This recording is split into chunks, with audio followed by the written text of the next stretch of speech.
Cerita ini berjudul Pohon Keramat. Di sebelah barat kampung ada gunung yang tidak begitu besar. Disebut gunung barangkali tidak tepat karena areanya terlalu kecil. Lebih tepatnya disebut bukit. Tapi penduduk kampung sejak dulu sampai sekarang menyebutnya dengan Gunung Beser. Mereka dari kakek, nenek, sampai anak-anak hafal cerita keangkeran Gunung Beser. Saat penduduk Belanda, di kampung saya ada seorang tokoh yang melawan Belanda dan berjuang sendirian tanpa pasukan. Orang tersebut bernama Jaya Sakti. Tentu saja tokoh ini menjadi incaran Belanda untuk ditangkap dan dipenjarakan. Kata orang-orang pintar, Jaya Sakti bersemedi dan tubuhnya menjadi pohon harum yang baunya dibawa angin ke sekitar gunung. Selain itu, konon mereka takut masuk ke dalam gunung karena dahulu ada beberapa orang pencari kayu bakar nekat masuk ke dalam. Akan tetapi, dia bernasib seperti pasukan Belanda dan centeng-centeng Demang itu, tidak bisa kembali. Sejak saya ingat, cerita yang diketahui seluruh penduduk kampung juga meliputi karisma Gunung Beser. Tiap malam tertentu, katanya dari Gunung Beser keluar cahaya yang begitu menyejukkan. Hanya orang tertentu yang melihat cahaya itu. Konon, seseorang dapat melihat cahaya itu dengan mata batinnya. Ia termasuk orang yang bijaksana dan tinggi ilmunya. Apabila ada seseorang saja dari seluruh penduduk kampung yang bisa melihat cahaya itu, artinya Mbah Jaya Sakti. Begitu penduduk menyebut penghuni Gunung Beser melindungi kampung. Akan tetapi, ada orang yang sembrono melanggar keheningan Gunung Beser. Mbah Jaya Sakti bisa marah. Jangankan menebang pohon tanpa izin, masuk saja ke dalam gunung akan kualat. Bisa-bisa dianggap mata-mata Belanda oleh Mbah Jaya Sakti.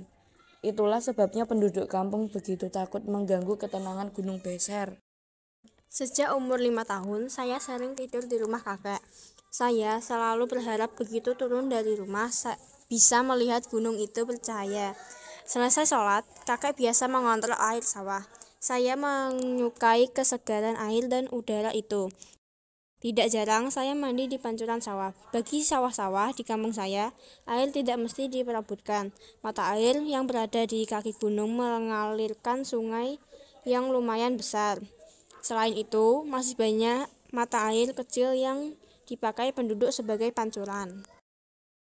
Oleh karena itu, belum pernah ada berita para petani berkelahi karena berebut air. Kakek dan para petani lain juga sering mengontrol sawah pagi-pagi. Mereka bukan mengontrol takut sawah kekeringan, tetapi memeriksa kalau ada urugan kecil atau lubang-lubang yang dibuat ketam, atau siapa tahu ada berang-berang yang menyerang kolam.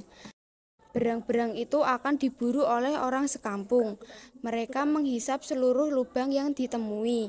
Bila ada buruannya yang keluar, orang-orang mengejar sambil berteriak-teriak. Tentu, pemukul tidak ketinggalan ikut beraksi. Sekali berburu, puluhan tikus atau berang-berang bisa didapatkan. Bulan panen tiba, setiap petani yang punya sawah luas akan mengadakan syukuran. Para tetangga diundang, ikan ditangkap atau ayam disembelih. Saya selalu senang. Selain sering dibawa kakek ke tempat syukuran, saya senang dengan hari-hari di sawah. Anak-anak seluruh kampung mengalihkan tempat bermain ke sawah. Ada yang membuat baling-baling, bermain musik dengan trompet-trompet kecil dari batang padi, atau berburu burung beker. Saya pernah mengikuti seluruh permainan itu. Saya bermain dengan anak dari kelompok mana saja. Setiap sore kecuali hari Jumat, anak-anak belajar mengaji di masjid. Kakek awalnya mengajar, tapi akhirnya diteruskan oleh Kang Hasim. Sebelum sekolah, setiap malam kakek mengajar saya. Pulang dari mengontrol sawah, saya diajak kakek jalan-jalan ke pasar yang buka seminggu sekali. Saya merasa waktu itu kakek adalah orang yang dihormati oleh penduduk kampung. Siapapun akan mengangguk hormat apabila bertemu kakek. Sering kakek juga diminta mengobati orang-orang yang sakit. Apalagi bila sakit itu karena makhluk halus yang main-main. Perkenalan kampung saya dengan dunia luar menyadarkan penduduk bahwa di luar sana sudah banyak yang terjadi. Kebutuhan hidup semakin meningkat. Bila panen tiba, undangan syukuran semakin jarang. Panen pun hanya dilakukan oleh segelintir orang, tidak lagi merupakan pesta kampung. Para lulusan sekolah dari kota merencanakan untuk membuat pertanian terpadu di kaki gunung dengan melibatkan seluruh penduduk. Perselisihan antar penduduk mulai terasa ketika penggerak pembangunan yang merupakan lulusan sekolah dari kota itu merencanakan untuk membuka sebagian gunung beser untuk perluasan lahan pertanian dan kebutuhan pabrik. Banyak penduduk yang tidak setuju, akan tetapi tidak sedikit yang mendukungnya. Semakin banyak penduduk yang mendukung pembukaan Gunung Beser. Mereka tahu bahwa kakek adalah kunci dari masalah ini.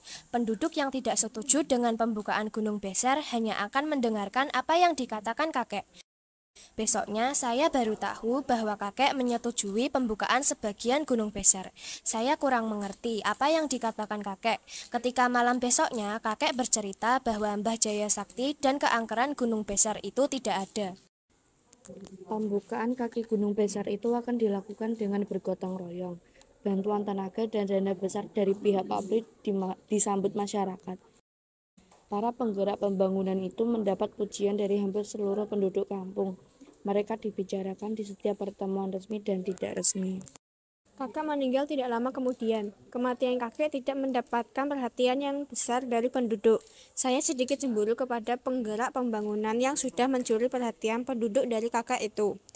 Kecemburuan itu bisa diredam karena saya sudah masuk sekolah menengah mengagumi juga apa yang mereka lakukan.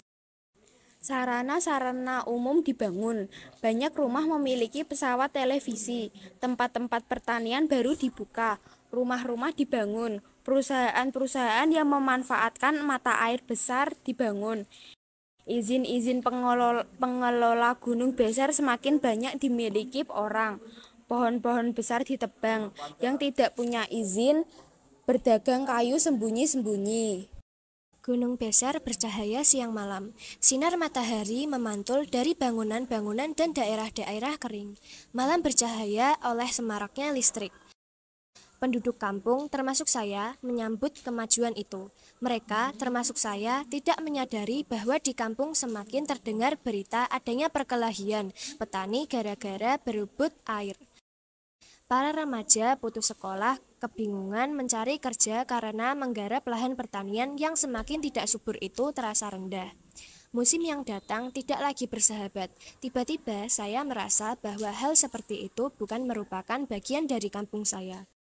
Kekeringan di musim kemarau dan banjir-banjir kecil di musim hujan tidak lagi asing. Kipas angin dan kulkas menjadi kebutuhan di musim kemarau. Bendungan-bendungan kecil dibangun untuk menanggulangi musim hujan. Tiba-tiba saya merasa bahwa persahabatan dengan alam menghilang dari kamus kampung saya. Kekeringan membakar kampung saya, banyak bangunan dan lahan yang hangus. Saat musim hujan tiba, banjir besar melanda, rumah-rumah hanya kelihatan atapnya. Saya sedang duduk di atas atap rumah ketika bantuan puluhan perahu itu tiba. Saya hanya bisa mencatat peristiwa-peristiwa seperti itu tanpa mengerti apa yang telah terjadi. Satu hal yang pasti, kita harus lebih dekat bersahabat dengan alam agar alam lebih bersahabat dengan kita. Pohon memang keramat, harus dihargai, dihormati, dijaga, dipelihara. Tanpa pohon, bencana alam lebih sering terjadi menimpa kita. Kakek benar, banyak orang cuma merasa pintar padahal tidak.